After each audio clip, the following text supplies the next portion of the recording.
Engine. ऊष्मा engine दो भाग दिख रहे हैं, पहला पार्ट आपका ऊष्मा और ये आपका इंजन। ऐसा इंजन जो किस पर कार्य करे, आपका ऊष्मा अवशोषित करके काम करे, ऐसा क्या कहलाएगा, ऊष्मा इंजन। इसका परिभाषा क्या हो जाएगा, ऊष्मा इंजन वह इंजन है या वह चक्रीय प्रक्रिया है जिसके द्वारा क्या होता है, ऊष्मीय ऊर्जा का यांत्रिक ऊर्जा में रूपांतरण होता है। ऊष्मा इंजन क्या है, वह चक्रीय प्रक्रिया है या वह चक्रीय प्रक्रम है जिसमें ऊष्मीय ऊर्जा का किसमें रूपांतरण होता है, यांत्रिक ऊर्जा में रूपांतरण। यह आपका क्या कहलाता है, ऊष्मा इंजन कहलाता है। इसके मुख्य भाग हैं आपका, पहला है स्रोत, दूसरा भाग है आपका सिंक, तीसरा भाग है आपका कार्यकारी पदार्थ। ये है आपके तीन मुख्य भाग हैं। इसमें कौन कौन सा है, ऊष्मा इंजन का स्रोत, दूसरा सिंक और तीसरा आपका कार्यकारी पदार्थ। स्रोत किसे कहते हैं, स्रोत आपका ऐसा स्रोत आपका रहेगा जिसमें क्या है, ऊष्मा या ऊष्मीय क्षमता क्या होगी, अनंत होगी। मतलब आपका इससे कितना ही ऊष्मा ले लो, इसके ताप में कोई परिवर्तन नहीं होगा। जैसे मान लीजिए इसका ताप आपने T1 केल्विन पर कांस्टेंट रखा हुआ है स्रोत का, तो उतने पर ही ये बना रहेगा। इससे आप कितना भी ऊष्मा लोगे इसको कोई फर्क नहीं पड़ेगा, मतलब अनंत ऊष्मीय धारिता का। दूसरा आपका सिंक, सिंक किसे कहेंगे, सिंक को कितनी ही ऊष्मा दे दो, इससे ले लो, स्रोत से ले लो, इसको फर्क नहीं पड़ता। उसी प्रकार सिंक से सिंक ऊष्मा दे दो, इसकी की ऊष्मीय धारिता में भी कोई परिवर्तन नहीं होता। मान लीजिए इसका ताप आपने T2 केल्विन पर कांस्टेंट रखा है तो उतने ही पर बना रहेगा, कितना भी दे दो इसके ताप में कोई परिवर्तन नहीं होगा। हमेशा ये ध्यान रखा जाता है कि जो स्रोत का ताप है वो सिंक के ताप से अधिक हो। इसका ताप क्या होना चाहिए, सिंक के ताप से अधिक होना चाहिए। तीसरा भाग है आपका कार्यकारी पदार्थ। कार्यकारी पदार्थ जो इसमें क्या करे, ऊष्मीय इंजन में काम करेगा। तो जैसे कि आपका क्या हो सकता है कार्यकारी पदार्थ, भाप हो सकता है, पेट्रोल हो सकता है, डीजल हो सकता है। जो इंजन में यूज होता है, इंजन का चलाने के लिए क्या जरूरत होता है, जैसे स्कूटर को चलाना है तो क्या जरूरत है, आपका पेट्रोल लगेगा। तो ये क्या कहलाएंगे, कार्यकारी पदार्थ। जैसे पेट्रोल, डीजल या भाप इंजन, आपका जेम्स वाट का आया था भाप इंजन, उन्होंने इन्वेंट किया था, तो वो आपका क्या है, भाप। तो उसमें कार्यकारी पदार्थ क्या था, आपका भाप था। तो आपका इसमें कार्यकारी पदार्थ में हो सकता है पेट्रोल, डीजल, ये हो सकता है। तो ये किस प्रकार काम करता है ये देखते हैं।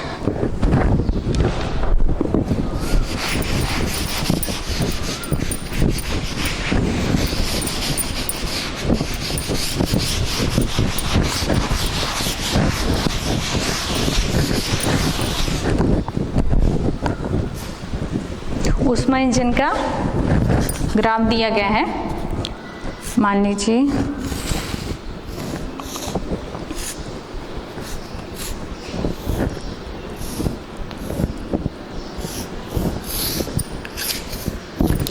ये आपका स्रोत है, ये आपका सिंक है,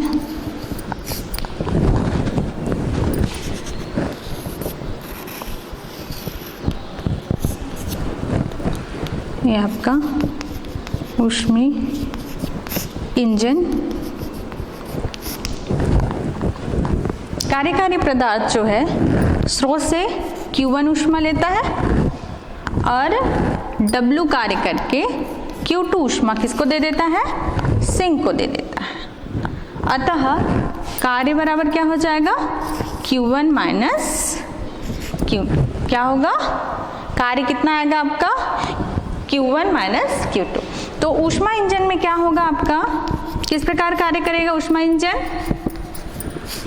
ऊष्मा इंजन के 3 पार्ट बताए गए थे। कौन कौन सा बताया गया था? स्रोत, सिंक और कार्यकारी पदार्थ। तो स्रोत क्या करते हैं? जो कार्यकारी पदार्थ है वो क्या करता है? स्रोत से Q1 ऊष्मा लेता है और W कार्य करके जो सिंक है उसको Q2 ऊष्मा दे देता है। और इस प्रकार पुनः कार्यकारी पदार्थ क्या होता है? अपनी प्रारंभिक अवस्था में लौट जाता है। तो यह चक्रीय प्रक्रम आपका चलते रहता है, मतलब कार्यकारी पदार्थ की जो मूल अवस्था में कोई परिवर्तन नहीं हुआ, उसने क्या किया? Q1 ऊष्मा अवशोषित किया, कार्य किया और पुनः अपनी प्रारंभिक Q2 ऊष्मा किसको देके?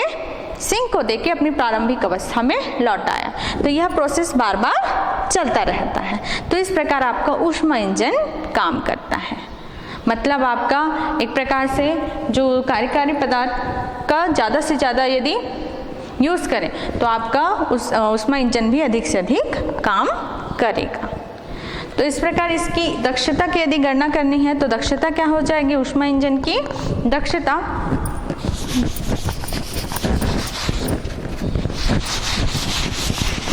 दक्षता का सूत्र है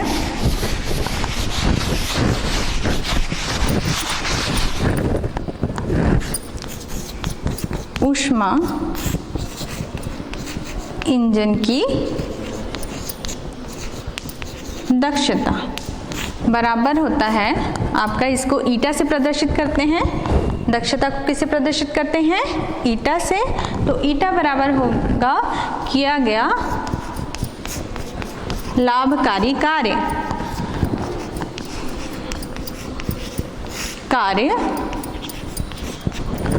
बटा अवशोषित ऊष्मा।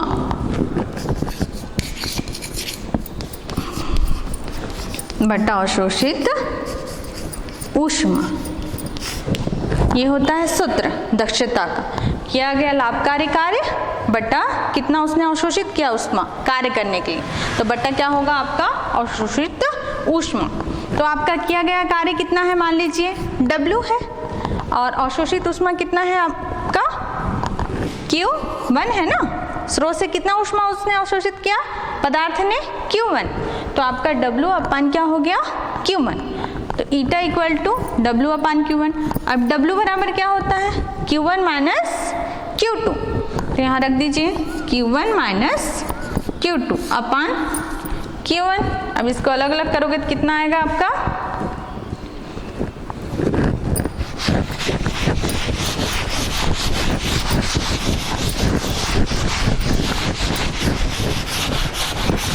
कितना आ जाएगा? Eta equal to 1 minus Q2 upon Q1। Q1 का इसमें भी भाग दे दिया और इसमें भी अलग कर दिए, तो आपका क्या हो जाएगा? 1 माइनस Q2 अपान Q1। ये आपका किसका सूत्र है? ऊष्मा इंजन की दक्षता का सूत्र है। अब आगे है आपका कार्नो का उत्क्रमणी इंजन और कार्नो चक्र। क्या है आपका? कार्नो का उत्क्रमणी इंजन और कार्नो चक्र। जैसे प्रारंभ में ये बताया गया जो ऊष्मी इंजन का ये देखा गया कि जो दक्षता होती है बहुत ही कम होती है। दक्षता बहुत कम होती है, तो इसमें सुधार के लिए वैज्ञानिकों ने अनेक प्रयोग किए। ये सोचा कि हो सकता है जो इंजन हम बना रहे हैं उसमें कोई बनावट में गड़बड़ी आ रही है, इसलिए उसकी दक्षता कम आ रही है हमारी। लेकिन बहुत प्रयास के बाद भी कोई करेक्शन नहीं हुआ, दक्षता मतलब उतना ज़्यादा बढ़ा ही नहीं। तो बाद में जो इस प्रॉब्लम का सॉल्यूशन निकाला वो थे सादी कार्नो, जो नामक वैज्ञानिक थे। उन्होंने फिर इसका सॉल्यूशन निकाला और कहा कि किसी भी जो इंजन की जो दक्षता है वो 100% नहीं हो सकती, ये प्रकृति के नियमों के विरुद्ध है।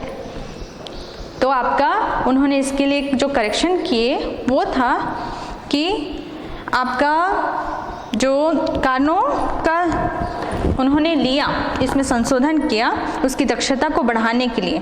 जो कार्नो का इंजन है वो अधिकतम दक्षता के लिए काम करता है, मतलब किसी भी इंजन की जो दक्षता है कार्नो की इंजन की दक्षता से अधिक नहीं हो सकती। तो उन्होंने जो बताया, जो उन्होंने उसमें इंजन की जो कल्पना की, उन्होंने एक आदर्श कल्पना है उनकी, मतलब व्यवहार में ऐसा होना संभव नहीं है। लेकिन उन्होंने इस प्रॉब्लम के सॉल्यूशन के लिए जो बताया, इंजन में जो करेक्शन किए, उन्होंने ये लिया, उनके जो इंजन के भाग थे, जैसे ये आपका पहला ये सिलेंडर कहलाता है आपका, जिसमें आपका क्या भरा हुआ है, आदर्श गैस भरा हुआ है, और इसमें एक कुचालक और घर्षण रहित क्या लगाया गया है, पिस्टन लगाया गया है। मतलब इसका कुचालक है और घर्षण रहित है, मतलब ऊर्जा का ह्रास यहाँ नहीं होगा। दूसरा भाग उनका था ऊष्मा स्रोत। ऊष्मा स्रोत को क्या माना गया है, अनंत ऊष्मी दक्षता, मतलब ऊष्मी क्षमता इसकी बहुत अधिक होती है, अनंत माना गया है। मतलब इसको कितनी भी ऊष्मा स्रोत से कितनी भी ऊष्मा ले लो, इसका ताप कितने पर कांस्टेंट रहेगा, आपका T1 केल्विन पर कांस्टेंट रहेगा। अगला भाग था इनका पूर्ण कुचालक प्लेटफॉर्म। पूर्ण कुचालक प्लेटफॉर्म जो आपका सिलेंडर है उसके लिए क्या काम करता है, स्टैंड का काम करता है। यहाँ पर जैसे यहाँ से लाए, फिर यहाँ कहाँ रखेंगे अपन उस सिलेंडर को, कुचालक प्लेटफॉर्म पे। ये आपका चौथा भाग है इसका सिंक। सिंक को भी अनंत ऊष्मी क्षमता का माना गया है, मतलब इसको हम कितनी भी ऊष्मा दे दें, उसका ताप किस पर कांस्टेंट रहेगा, T2 केल्विन पर ही कांस्टेंट रहेगा। इसको हम सिंक कहते हैं। ये आपका T1 का ताप T2 के ताप से क्या रहेगा, हमेशा अधिक। स्रोत का ताप सिंक के ताप से अधिक रहेगा। यहाँ पर जो आपका सिलेंडर है, इसका जो आधार है वो चालक है, सुचालक है, लेकिन ये जो इसका दीवार बना हुआ है वो कुचालक है। तो इस प्रकार ये इसके चार भाग हो गए। कौन कौन से भाग हो गए आपका, एक सिलेंडर, पिस्टन युक्त सिलेंडर, दूसरा भाग आपका ऊष्मा स्रोत, तीसरा भाग आपका पूर्ण कुचालक प्लेटफॉर्म, और चौथा भाग आपका सिंक कहलाता है। ये आपके चार भाग हैं। अब इसमें जो कार्यकारी पदार्थ होता है, कार्यकारी पदार्थ कौन सा है आपका, यहाँ पर क्या लिया गया है, यहाँ आदर्श गैस लिया गया है। आदर्श गैस यहाँ पर कार्यकारी पदार्थ है। इसमें इसी के बीच जो काम करने वाला जो कार्यकारी पदार्थ, इन्हीं के बीच जो काम करता है वही क्या कहलाता है, कार्नोट चक्र कहलाता है।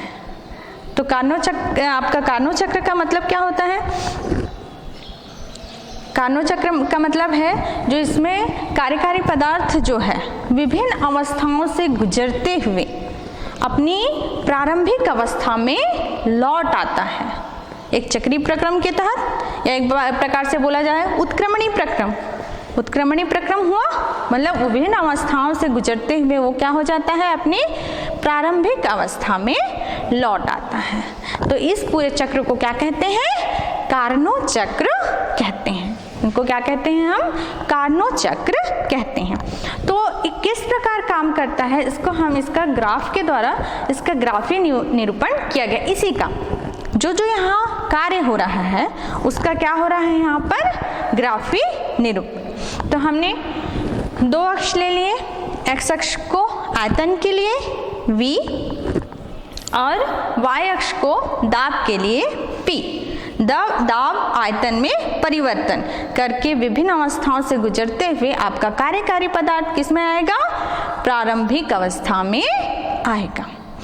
तो सबसे पहले आपका यहाँ सिलेंडर है, पिस्टन लगा हुआ है, आदर्श गैस है। इस समय ये जो कंडीशन है, ये एक यहाँ ए पॉइंट है, ये पॉइंट इस सिचुएशन को बता रहा है। सबसे शुरू का कंडीशन, जब आपका आदर्श गैस का दाब क्या है, P1 है, और आयतन कितना है, V1 है। अब आपने इस सिलेंडर को कहाँ रखा, ऊष्मा स्रोत में रखा।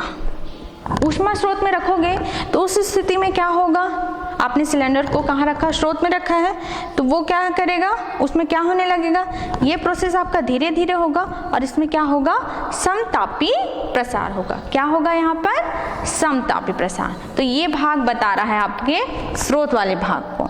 T1 केल्विन पर आपका जो कार्यकारी पदार्थ है उसमें क्या होगा, समतापी प्रसार होगा। समतापी प्रसार होगा। तो जाहिर सी बात है जब गैस में प्रसार होगा तो उसके आयतन में क्या होगी, वृद्धि होगी।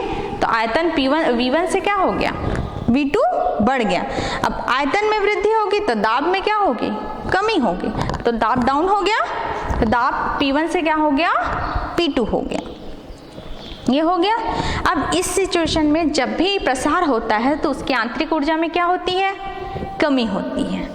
आंतरिक ऊर्जा में कमी हुई तो उसकी पूर्ति वो कौन करे, किससे करेगा, यहाँ से क्या है, Q1 ऊष्मा ले लेगा कार्यकारी पदार्थ।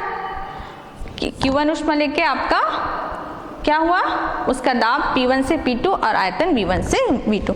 तो इस प्रकार से उसकी आंतरिक ऊर्जा में जो कमी हो रही थी उसकी पूर्ति किससे हो गई, ऊष्मा स्रोत से हो गई। और इसका ताप कितना बना हुआ है, अभी भी T1 केल्विन पर कांस्टेंट है। मतलब इससे ऊष्मा लेने के बाद भी इसका ताप कितना है, T1 केल्विन।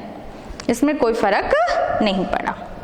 अब उसको हम इस सिलेंडर को अब कहाँ रखेंगे, किस में रखेंगे, हम पूर्ण कुचालक प्लेटफॉर्म में रखेंगे।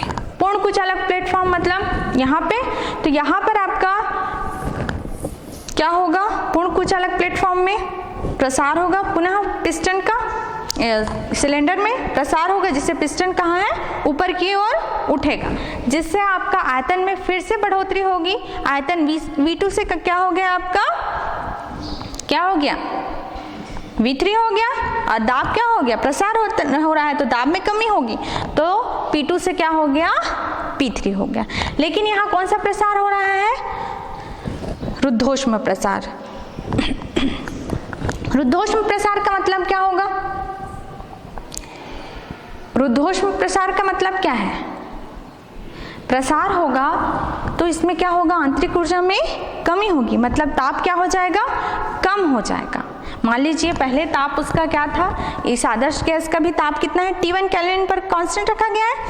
अब यहाँ आएगा तो आंतरिक ऊर्जा में क्या होगी, कमी होगी, जिससे ताप किस डाउन हो जाएगा। पहले ताप कितना था, T1, उसका ताप क्या हो जाएगा, अब T2 हो जाएगा।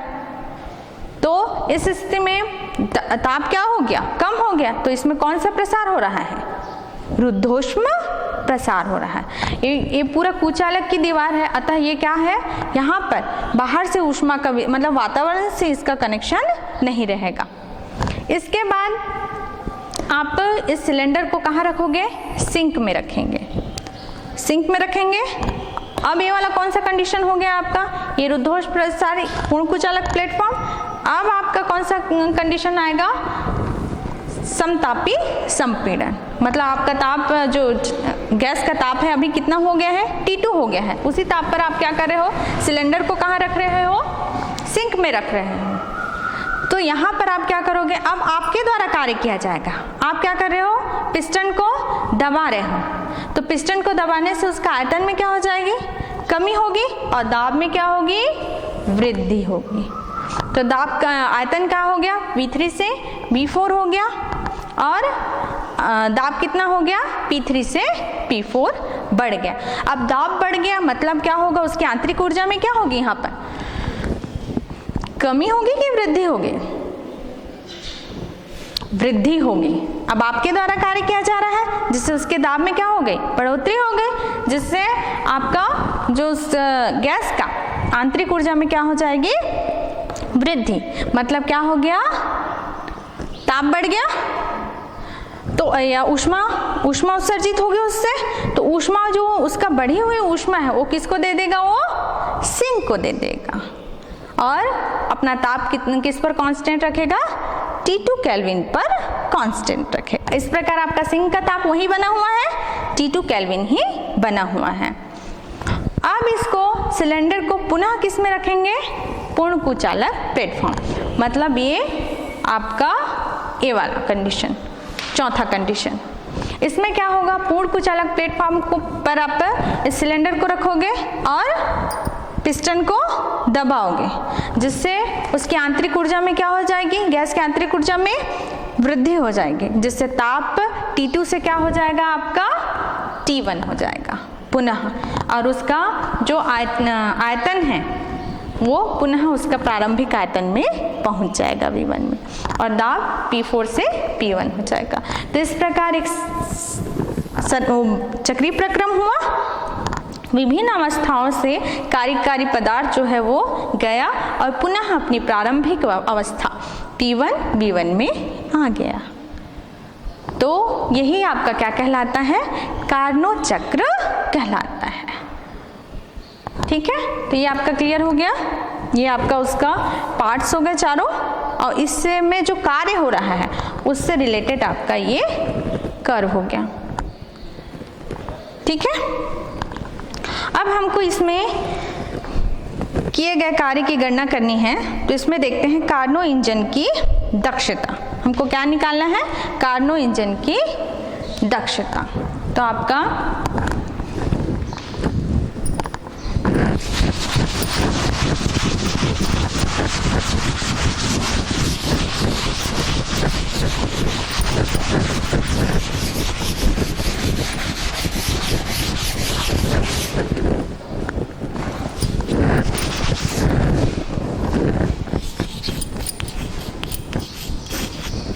कार्नो इंजन की दक्षता, कार्नो इंजन की दक्षता में आपका क्या होगा, दक्षता को किससे डिनोट करते हैं हम, ईटा से। तो ईटा बराबर क्या होगा, कार्नो चक्र में किया गया लाभकारी कार्य बटा अवशोषित ऊष्मा, स्रोत से अवशोषित ऊष्मा। तो आपका लाभकारी कार्य बटा क्या होगा आपका, अवशोषित ऊष्मा।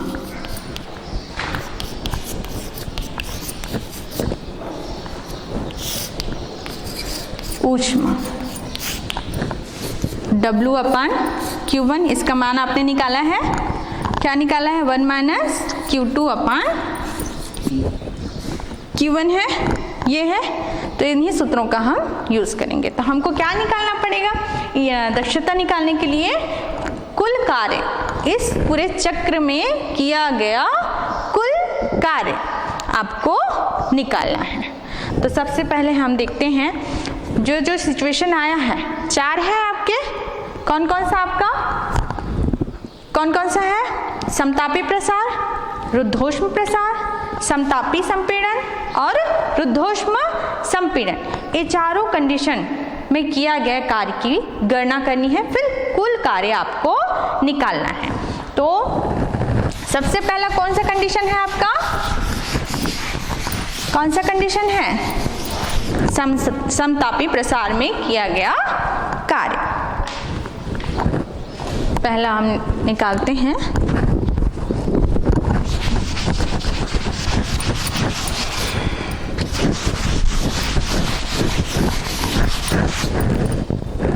पहला है समतापी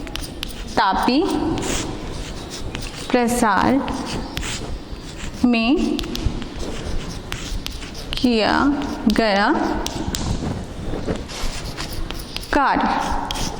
क्या होगा कार्य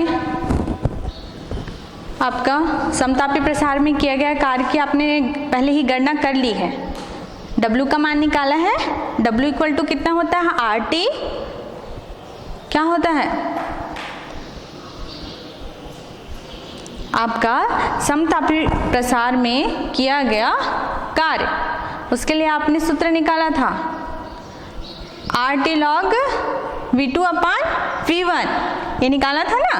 तो वही सूत्र आएगा आपका, समतापी प्रसार में किया गया कार्य, गैस के द्वारा किया गया कार्य कितना होगा, मान लीजिए ये W1 है, तो W1 = क्या हो जाएगा, R। यहाँ पर ताप कितना है, समतापी प्रसार मतलब यहाँ पर, यहाँ हो रहा है आपका स्रोत में, तो यहाँ पर समतापी प्रसार में ताप कितना है आपका गैस का, T1। तो यहाँ पर क्या होगा आपका T1 log आपका क्या हो जाएगा, यहाँ पे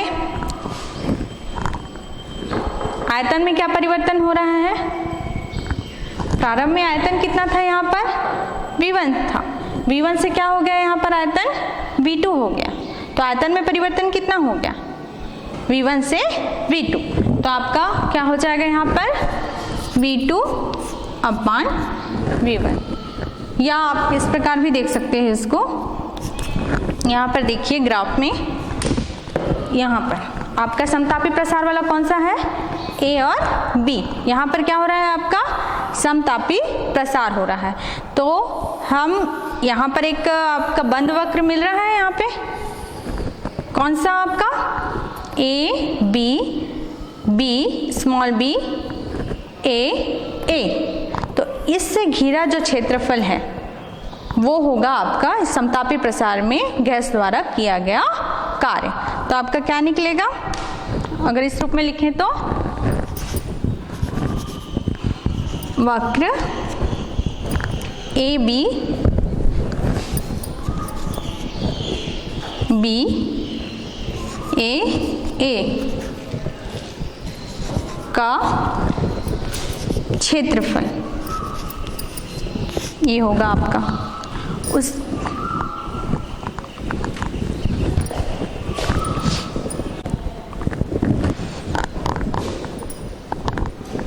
इस प्रकार W1 इक्वल टू कितना आ गया, RT1 log V2 upon V1।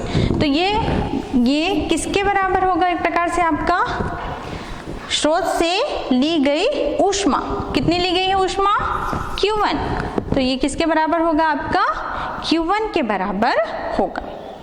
इसी प्रकार ये तो फर्स्ट कंडीशन हो गया आपका।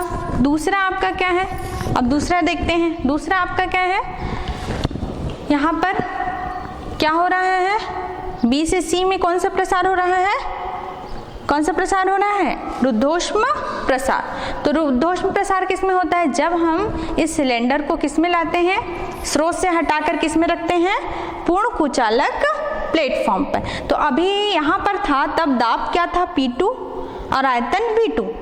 अब दाब में परिवर्तन कितना हो जाता है यहाँ पर आपका P3 और आयतन कितना हो जाता है V3।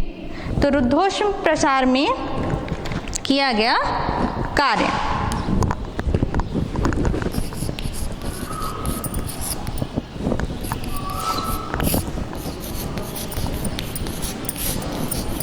में कार्य कितना होगा, W2 इक्वल टू कितना होगा आपका, रुद्धोष्म प्रसार के लिए कार्य का सूत्र क्या है आपका, क्या होगा, पहले निकाले हो, क्या सूत्र है इसका, W equal to 1 upon R upon gamma minus 1 T1 minus T2, ये है आपका सूत्र। तो यहाँ पर क्या हो जाएगा, R गामा माइनस 1, ताप कहाँ से कहाँ हो गया आपका, T1 से T2। इसको दे दो समीकरण 1, ये आपका समीकरण 2। यहाँ पर यदि सूचक आरेख के द्वारा बताएं तो इसमें क्षेत्रफल के रूप में तो कौन सा भाग आएगा आपका, यहाँ पर देखिए ये है, ये नीचे ये वाला भाग है, B और C वाला भाग, इसको नीचे मिलाएं यहाँ से x अक्ष से, तो B C C B B इससे घिरा क्षेत्रफल इसका किया गया कार्य होगा। तो सूचक आरेख में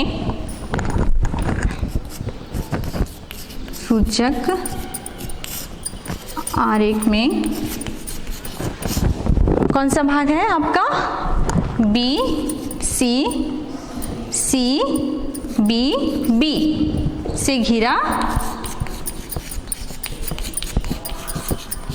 क्षेत्रफल ये आएगा। अब आपका तीसरा कंडीशन कौन सा है आपका, समतापी संपीड़न।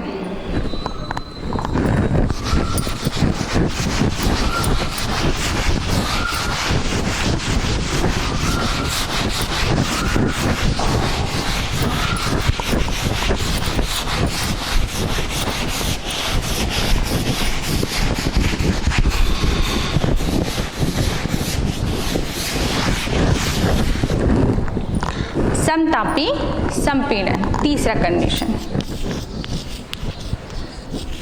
समतापी पीड़न में कार्य कितना निकलेगा? W3।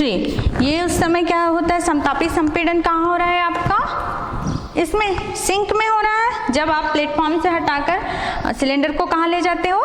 सिंक में ले जाते हैं। उस समय आप संपीड़ित करते हो उसको। उस समय आपका जो Q2 ऊष्मा जो उससे आपका बढ़ता है उसको वो किसको दे देता है? सिंक को दे देता है। मतलब इस समय जो किया गया कार्य है वो किसके बराबर होगा? सिंक को दी गई ऊष्मा के बराबर होगा। तो आपका W3 इक्वल टू क्या हो जाएगा? Q2 ऊष्मा किसको दे दिया? उसने सिंक को दे दिया। तो इस समय कार्य W3 बराबर होगा, सूत्र आपका समतापी में किया गया कार्य का सूत्र क्या है आपका? RT2। अभी ताप कितना हो गया आपका? T2। समतापी संपीड़न में सिंक का ताप कितना बना हुआ है? T2। तो गैस का ताप आपका भी T2 है। लॉग अब आयतन कितना हो गया आपका? V3 से V4 हो गया। मतलब आयतन में कमी हो रही है। V3 अधिक था, अब आयतन में क्या हो गई? कमी। तो V3 ऊपर रहेगा और V4 नीचे रहेगा, यहाँ ध्यान देंगे।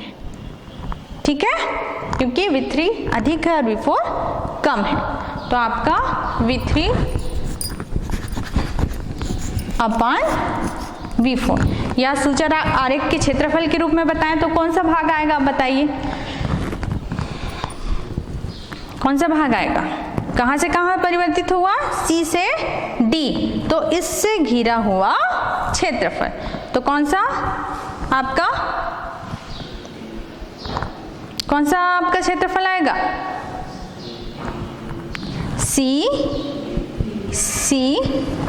D D C, इसके द्वारा घिरा क्षेत्रफल। तो आपका थर्ड आ जाएगा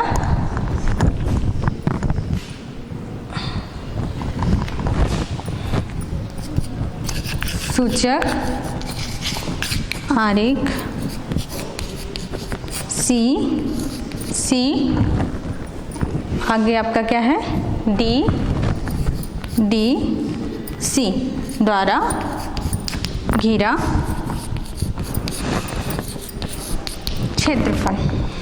ये आ गया, इसको दे दो समीकरण 3। अब कौन सा कंडीशन बचा? लास्ट का कंडीशन बचा आपका रुद्धोष्म संपीड़न। मतलब आप क्या कर रहे हो? जो गैस सिलेंडर है उसको आप पुनः किस में ला रहे हैं? पूर्ण कुचालक प्लेटफॉर्म में। तो वहाँ कौन सा संपीड़न होगा? यहाँ पर ला के आप संपीड़ित करते हो गैस को, तो उस स्थिति में क्या होगा? यहाँ पर रुद्धोष्म संपीड़न हो जाएगा। तो आप यहाँ पर जैसे ही आप संपीड़ित करोगे उसका ऊष्मा बढ़ेगा, ताप बढ़ जाएगा। मतलब पहले उसका ताप कितना था? यहाँ पर T2 हो गया था गैस का ताप, तो यहाँ बढ़ने के कारण पुनः क्या हो जाएगा? इसका ताप यहाँ से T1 हो जाएगा। और आयतन कितना हो गया? V4 हो गया था, V4 से V1 और दाब P4 से P1 हो जाता है, पुनः अपनी प्रारंभिक अवस्था में लौट आता है। तो चौथा कंडीशन आपका समताप रुद्धोष्म संपीड़न। इसमें W4 इक्वल टू आपका क्या होता है सूत्र? R अपन गामा माइनस 1 आपका T1 और T2 है। ताप जो पहले अधिक है उसको पहले ही रखेंगे, स्रोत का ताप अधिक है तो क्या हो जाएगा? T1 minus T2, T1 minus T2। ये आ गया आपका समीकरण 4। और अगर सूचक आरेख में बताओगे तो कौन सा कंडीशन आएगा आपका? ये वाला भाग है, इसको नीचे मिला दिए एक्स अक्ष से, तो कौन सा भाग आएगा आपका? कौन सा भाग आएगा? D D A D द्वारा घिरा क्षेत्रफल, ये आपका आएगा। तो क्षेत्रफल के रूप में कार्य की गणना हो गई, तो इसको लिखेंगे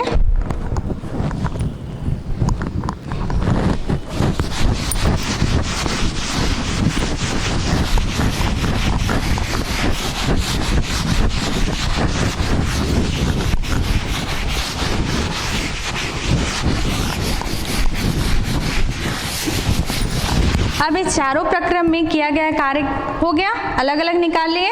अब हमको क्या निकालना है, उस पूरे चक्रीय प्रक्रम में नेट कार्य कितना हुआ। तो कुल कार्य, अतः कुल कार्य W बराबर क्या होगा, सबको जोड़ देंगे, W1 plus W2 minus W3 minus W4। तो यहाँ जोड़ सभी को रहे हैं, लेकिन यहाँ 2 में माइनस चिन्ह है और 2 में प्लस चिन्ह है। इसका क्या कारण है, क्या कारण है? यहाँ पर 2 कंडीशन में क्या हुआ है आपका, यहाँ पर समतापी प्रसार हुआ है और यहाँ पर रुद्धोष्म प्रसार। यहाँ W1 कार्य हुआ, यहाँ क्या हुआ, W2 कार्य हुआ। जब भी प्रसार होता है तो प्रसार होता है तो गैस के द्वारा कार्य किया जाता है। गैस के द्वारा किया गया कार्य धनात्मक होता है और गैस पर कार्य किया जाता है वो ऋणात्मक होता है। तो यहाँ पर गैस द्वारा कार्य किया जा रहा है यहाँ, इसलिए दोनों क्या होंगे, धनात्मक होंगे। यहाँ पर ऋणात्मक है क्योंकि हम क्या कर रहे हैं, संपीड़ित कर रहे हैं। यहाँ पर आगे इसमें और इसमें जब संपीड़न होता है तो हम क्या कर रहे हैं, उसको संपीड़ित कर रहे हैं, तो गैस पर कार्य हो रहा है, अतः वो क्या हो जाएगा, ऋणात्मक हो जाएगा। तो ये 2 कंडीशन आपके ऋणात्मक के हो गए। अब W इक्वल टू, यहाँ पर क्या आया था मान W1 का, R T1 log V2 upon V1 plus R upon gamma minus 1 T1 minus T2 minus R W3 का मान कितना है, R T2 log V3 upon V4 minus R upon gamma minus 1 T1 minus T2, ये है। अब ये क्या है, यहाँ पर ये वाला जो पद है इससे कैंसिल हो जाएगा, कट जाएगा आपका, ये प्लस में है और एक माइनस में है, तो आपका क्या पद बचेगा, केवल W equal to R T1 log V2 upon V1 minus R T2 log V3 upon V4, ये आपका बचेगा। अब दक्षता बराबर क्या था आपका,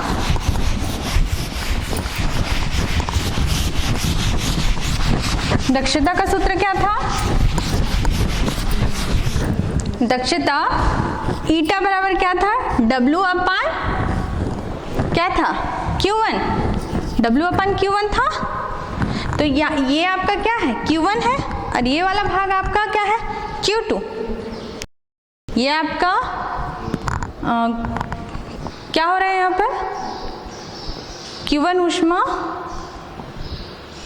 अवशोषित कर रहा है और यहाँ पर क्या, ये वाला कौन सी कंडीशन थी, Q2 ऊष्मा उत्सर्जित कर रहा है।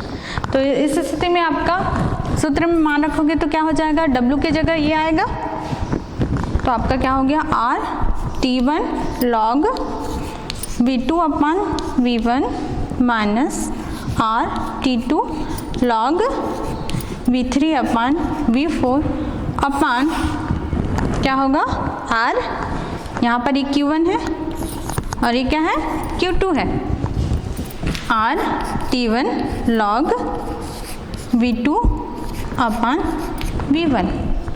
इसको अलग अलग डिवाइड करोगे तो कितना आएगा मान,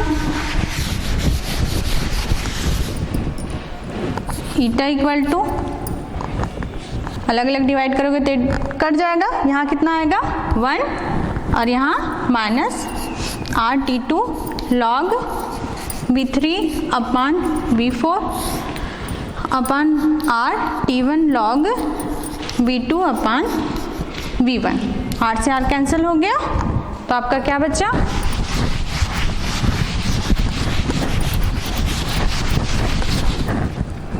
ईटा equal to 1 minus T2 upon T1 log V3 upon V4 upon log V2 upon V1। अब हमने P, V और T में संबंध निकाला था उस सूत्र से, चूंकि T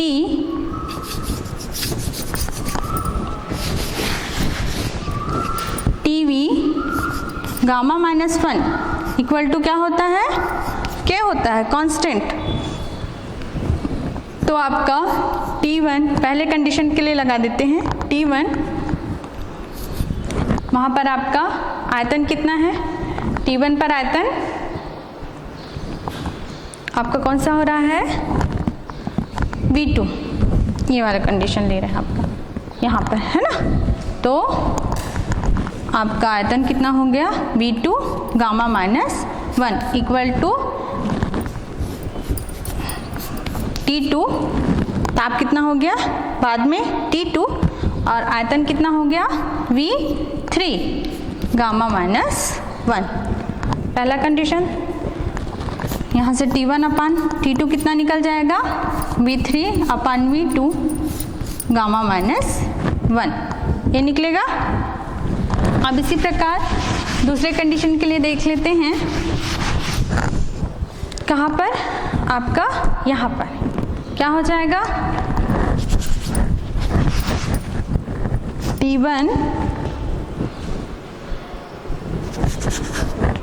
V1 gamma minus 1 equal to T2 V4 gamma minus 1। तो कितना आ गया आपका T1 upon T2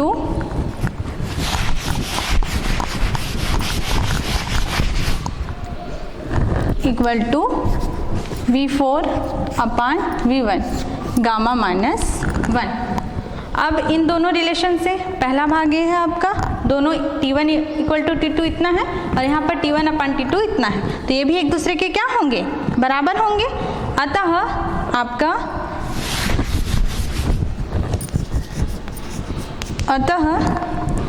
V3 upon V2 gamma minus 1 equal to V4 upon V1 gamma minus 1। यहाँ हो गया, दोनों तरफ समान घात है, हट जाएगा ये, तो आपका यहाँ V3 V4 को इधर लाओ तो V4 इधर आ जाएगा इक्वल टू आपका यहाँ पर V2 अपान V1। ये आया रिलेशन। ये आपका समीकरण नंबर कौन सा होगा, 5, समीकरण 5। आपका V3 अपान V4 इक्वल आया V2 अपान V1। अब समीकरण 5 का मान कुल कार्य के मान में रखने पर कितना आ जाएगा,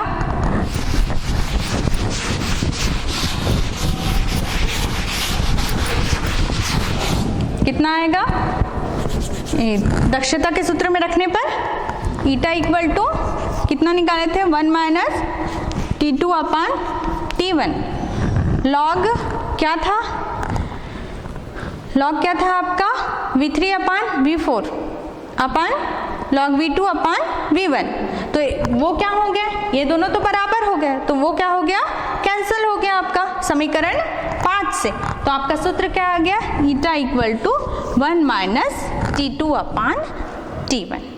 ये हो गया कार्नो इंजन में दक्षता का सूत्र, eta equal to 1 minus T2 upon T1। ये हो गया दक्षता।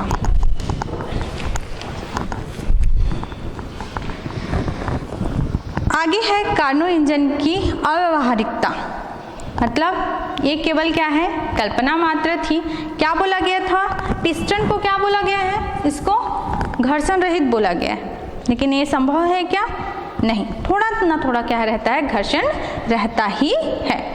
तो इसमें क्या हो गया, उन्होंने कल्पना मात्र की थी कि क्या होगा, घर्षण रहित और पूर्ण कुचालक होगा। ऐसा व्यवहार में होना संभव नहीं है।